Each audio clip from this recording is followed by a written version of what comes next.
The last house on the left. Film की शुरुआत दो पुलिस ऑफिसर्स को दिखाने से हुई जो अपनी गाड़ी में एक क्रिमिनल यानी मुजरिम को साथ ले जा रहे थे जिसका नाम क्रैग था, जो बार बार गाड़ी से पीछे मुड़कर देख रहा था, जो देखने से लग रहा था जैसे वो किसी का इंतजार कर रहा हो। तभी रास्ते में रेलवे क्रॉसिंग आया तो ये लोग अपनी गाड़ी रोक लेते हैं, यानी कि उस वक्त ट्रेन गुजर रही थी। ये लोग ट्रेन के गुजरने का इंतजार कर ही रही थी कि तभी एक गाड़ी आकर जोर से इनकी गाड़ी को टक्कर मार देती है। वो गाड़ी इनकी गाड़ी को घसीटते हुए दूर ले गई थी, जिस वजह से दोनों ऑफिसर्स काफी जख्मी हो गए। अब दूसरी गाड़ी से दो लोग बाहर निकले जिसमें एक लड़का था और एक लड़की। ये दोनों दरअसल उस क्रिमिनल क्रैग के साथ ही थे और यहाँ उसे बचाने आई थी। लड़का क्रैग का भाई था और लड़की उसकी दोस्त। ऑफिसर्स क्योंकि जख्मी थे इसीलिए तीनों उनके पास जाकर पहले तो काफी पीटते हैं, जिसके बाद सर पर गोली मारकर उन्हें जान से ही मार देते हैं। इसके बाद सीन शिफ्ट होकर आता है एक 17 साल की लड़की पर जिसका नाम मैरी था। वो एक काफी अच्छी स्विमर थी, यानी तैरना उसे बहुत अच्छे से आता था। उसके मॉम डैड अपनी जिंदगी में इतने मसरूफ थे कि अपनी इकलौती बेटी मैरी को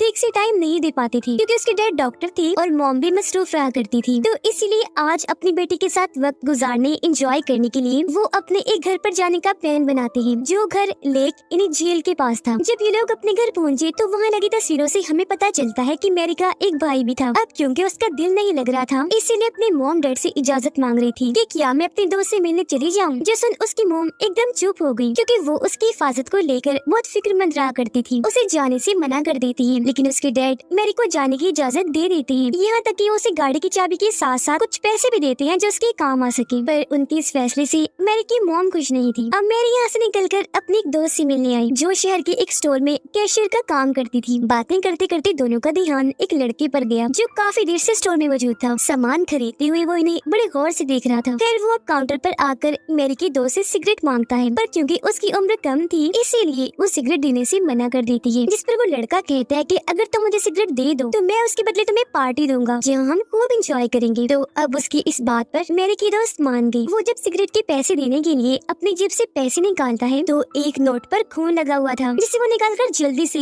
जेब में रख लेता है और ये चीज मैरी और उसकी दोस्त नहीं देख पाती। जिसके बाद ये तीनों उस लड़के के घर पहुंचे। मैरी गाड़ी में ही रुकती है, वो अंदर नहीं जाती, जबकि उसकी दोस्त और वो लड़का अंदर गए और मैरी गाड़ी में ही रुककर उनका इंतजार करती है। अब काफी देर होने के बाद भी जब उसकी दोस्त वापस नहीं आई तो मैरी को उसके लिए फिक्र होने लगी। इसीलिए अब वो भी घर के अंदर आती है चेक करने और देखती है कि मेरी दोस्त और वो लड़का एक साथ बैठकर सिगरेट शराब पी रही है और खूब इंजॉय कर रही है। मैरी ने अपनी दोस्त को कहा कि काफी देर हो चुकी है, अब हमें चलना चाहिए, लेकिन जब उसकी दोस्त उसे जिद करने लगी कि आओ ना मैरी तुम भी हमारे साथ इंजॉय करो, तो मैरी को उसकी बात माननी पड़ती है। वो भी इनके साथ सिगरेट और शराब पीकर इंजॉय करने लगी और इस तरह से इन तीनों की दोस्ती हो गई। तभी मैरी के पास उसकी मॉम की कॉल आई जो उसे कहती है बेटा कहाँ रह गई हो, कब तक आना है घर, मुझे फिक्र हो रही है। इस पर वो जवाब देती है मॉम दरअसल मैं अपनी दोस्त के साथ हूँ, अगर आपकी इजाजत हो आज रात मैं उसके घर पर रुक सकती हूँ। पर इससे पहले कि उसकी मॉम कुछ कहती सिग्नल चले गए, जिस वजह से फोन कट जाता है। इसके बाद ये लोग आपस में बातें करते हैं और खूब इंजॉय भी। थोड़ी देर बाद लड़के की फैमिली यहाँ आ गई, जो लोग और कोई नहीं बल्कि वही थे जिन्होंने ऑफिसर्स को मारा था, यानी क्रैग, उसका भाई और उसकी दोस्त। दरअसल क्रैग उस लड़के का बाप था। वो अपने बेटे यानी मैरी के दोस्त को कहता है कि पुलिस वहाँ मेरे पीछे पड़ी हुई है और तुम यहाँ लड़कियों के साथ इंजॉय कर रहे हो, कोई फिक्र है तुम्हें। इतना कहने के बाद क्रैग अपने भाई और दोस्त को कहता है कि इन दोनों लड़कियों को पकड़कर बंदी बना लो। तो वो दोनों आकर मैरी और उसकी दोस्त को पकड़ लेते हैं, जिस पर दोनों काफी डर गई। मैरी उनसे कहने लगी प्लीज हमें जाने दीजिए, मैं वादा करती हूँ आप लोगों के बारे में किसी को नहीं बताएंगे। लेकिन फिर भी क्रैग उसकी बात नहीं मानता, बल्कि उसका भाई तो इन्हें चाकू दिखाकर डराने लगा। इस वजह से मैरी काफी घबरा गई। वो क्रैग के बेटे यानी अपने दोस्त से मदद मांगती है। अब हालांकि वो इनकी मदद करना चाह रहा था पर अपने बाप क्रैग की वजह से मजबूर था, तो इसीलिए उनकी कोई मदद नहीं कर पाता। मैरी की दोस्त चालाकी से खुद को छुड़वा कर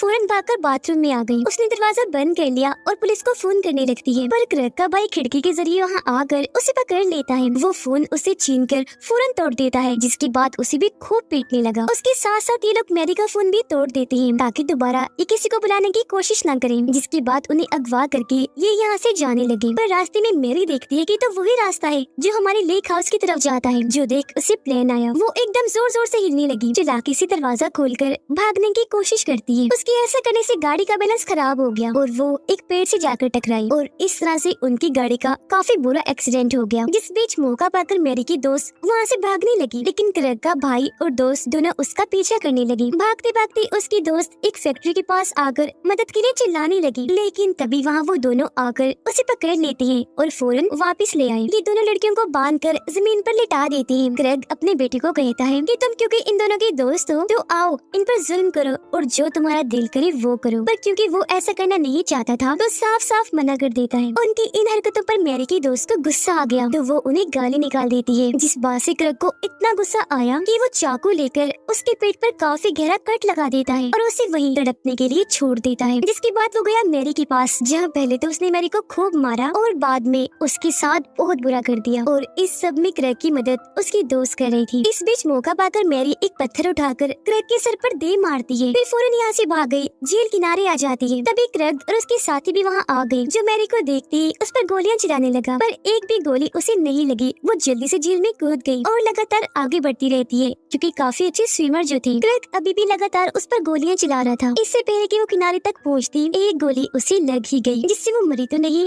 पर काफी जख्मी होकर वहीं पानी में बेहोश हो जाती है। तो अब ये लोग उसे मरा हुआ समझकर वहाँ से चले गए और एक लेक हाउस में जाने लगते हैं मदद मांगने के लिए, क्योंकि क्रेग के भाई और उसके बेटे को चोट लगी हुई थी। ये लेक हाउस में गए जो और किसी का नहीं बल्कि मैरी के मॉम डैड का था, और क्योंकि ये बात वो नहीं जानते थे तो लगातार मदद मांगते रहते हैं, जिस पर वो दोनों राजी हो गए और इन्हें अंदर बुलाकर मैरी के डैड उनके जख्मों का इलाज करने लगते हैं, क्योंकि वो एक डॉक्टर थी। मैरी की मॉम कहती है कि आप लोग क्योंकि हमारी मेहमान हैं तो आज रात हमारे गेस्ट हाउस में रुक सकते हैं अगर आप चाहें तो, क्योंकि बाहर काफी तेज बारिश हो रही है और आप लोगों के पास कोई गाड़ी भी नहीं है। जिस पर वो मान गए। वो फिर इन सब के लिए कॉफी भी बनाती है और जब क्रेग का बेटा अपना कप रखने के लिए किचन में गया तो फ्रिज पर लगी मैरी की तस्वीर देखकर समझ जाता है कि ये दोनों उसके मॉम डैड हैं, पर वो ये बात किसी को नहीं बताता, छुपा लेता है, क्योंकि उसे डर था कहीं मेरे डैड क्रेग इन दोनों को भी ना मार दे। वो फिर वहाँ बैठकर रोने भी लगा, क्योंकि उसे इस बात की शर्मिंदगी हो रही थी कि अगर मैं उन्हें अपने घर में ना लाता तो उन दोनों के साथ ये सब ना होता और आज वो जिंदा होती। वो फिर मैरी का लॉकेट वहीं रखकर वापिस सबके पास आ गया और अब ये चारों सोने के लिए चले जाते हैं। मैरी की मॉम डैड भी जब अपने कमरे में जाने लगी तो उन्हें घर के बाहर से अजीब सी आवाजें आने लगी। वो जब चेक करने बाहर गई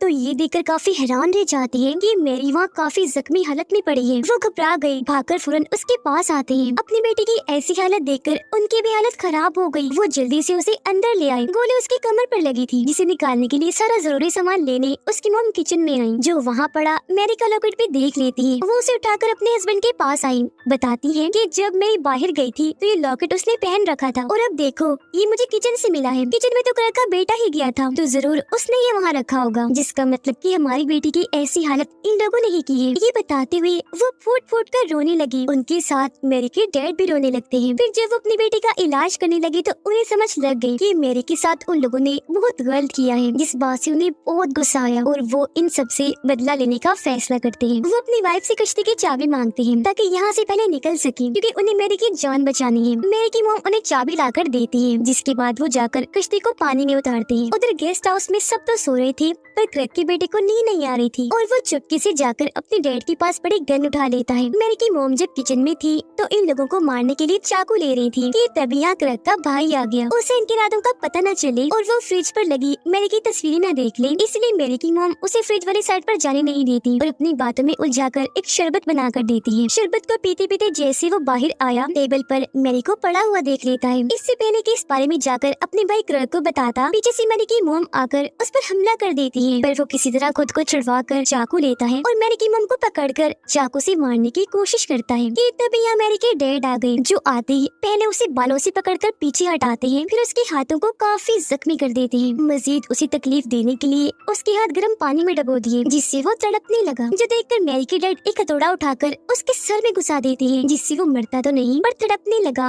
और उसे ऐसे छोड़कर अब ये दोनों गेस्ट हाउस में आ गए थे, जहाँ क्रेग और उसके दोस्त तो सो रहे थे, जबकि क्रेग का बेटा वही साइड पर गन लेकर बैठा हुआ था, जो पहले तो गन को इन्हीं पर तान देता है पर गोली नहीं चलाता, बल्कि गन मैरी के डैड को दे देता है। गन की आवाज सुनकर क्रेग की दोस्त की आंख खुल गई। वो जैसे ही उठी मैरी के डैड उस पर गोली चला देते हैं, जो गोली उसकी गर्दन को छूकर निकल गई। उसका काफी खून बहने लगा तो जल्दी से वॉशरूम में आकर छुप जाती है। मैरी की डैड वॉशरूम का दरवाजा खोलकर अंदर आ गई। मैरी की मॉम भी वहाँ आ गई थी, जहाँ पहले तो एक रकी दोस्त को काफी मारती है, फिर उसकी गर्दन पर गोली मारकर जान से ही मार देती है। इस हड़बड़ी में क्रैग की भी आँख खुल गई। मैरी की डैड उस पर भी गोलियां चलाने लगी, पर वो जल्दी से खिड़की से कूदकर भाग गया और इनके घर के अंदर आ जाता है। अंदर आकर उसे अपने भाई की लाश मिली, साथ ही टेबल पर खून और खून से भरे हुए कपड़े दिखते हैं, जो देखकर इसे कुछ समझ नहीं आती कि आखिर इन लोगों ने मेरे भाई को क्यों मारा और अब ये लोग मुझे क्यों मारना चाहते हैं। तभी क्रैग खिड़की से मैरी और उसकी मॉम को देख लेता है, जो कश्ती में थी और बस यहाँ से निकलने ही वाली थी। वो सारी बात समझ गया कि मैरी इनकी बेटी है और ये लोग उसका बदला लेने के लिए हमसे लड़ रहे हैं। इतनी ही देर में मैरी की डैड भी उसे ढूंढते हुए घर के अंदर आ गई। क्रैग भी उनको देख चुका था,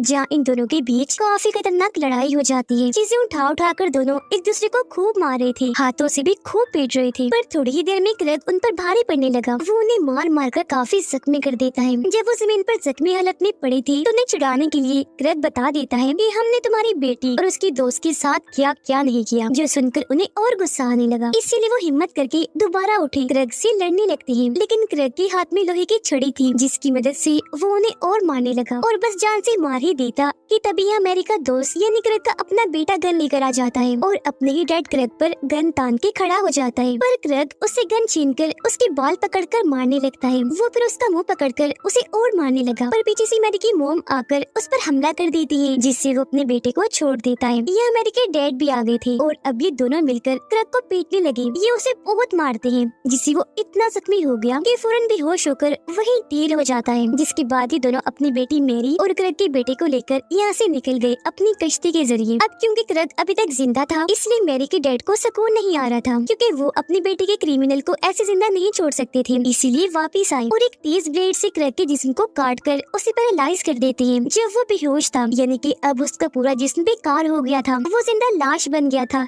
जिसम हिला नहीं सकता था। जब क्रैग को होश आई तो वो मैरी के डैड से पूछने लगा कि तुम तो डॉक्टर हो, सर्जन हो, बताओ तुमने क्या किया है मेरे साथ, मेरी कोई सर्जरी की है? इस पर उसके डैड जवाब देते हैं, मैंने जो भी किया है अब इससे तुम्हें बहुत मजा आने वाला है, लेकिन हाँ मजा तब आएगा जब तुम जिंदा बचोगे। जिसके बाद वो क्रैग के सर को ओवन में रखकर फुल स्पीड में ओवन को ऑन करके वहाँ से चले जाते हैं, जिससे उसे बहुत तकलीफ होने लगी। उसका सर पिघलकर ओवन से धुआं निकलने लगा और अचानक सर एकदम फट जाता है, जिससे उसके सर के कई टुकड़े हो जाते हैं और इस तरह से उसकी दर्दनाक मौत हो गई और मैरी के मॉम डैड का बदला पूरा हुआ। अब ये कहानी हमें बहुत सारे सबक देती है, जैसे कि हमेशा अपने बच्चों को टाइम दिया करें, उनके साथ बाहर घूमने वगैरह जाया करें, ताकि बच्चों को बाहर जाने की आदत और शौक ना हो, जिससे वो गलत कामों में पड़े। और अगर आप किसी वजह से अपने बच्चों को टाइम नहीं दे पा रहे तो हमेशा उन पर नजर रखें, उनकी सेफ्टी हिफाजत का हमेशा ख्याल रखें। इसी मैसेज के साथ ही ये मूवी इधर ही खत्म हो जाती है।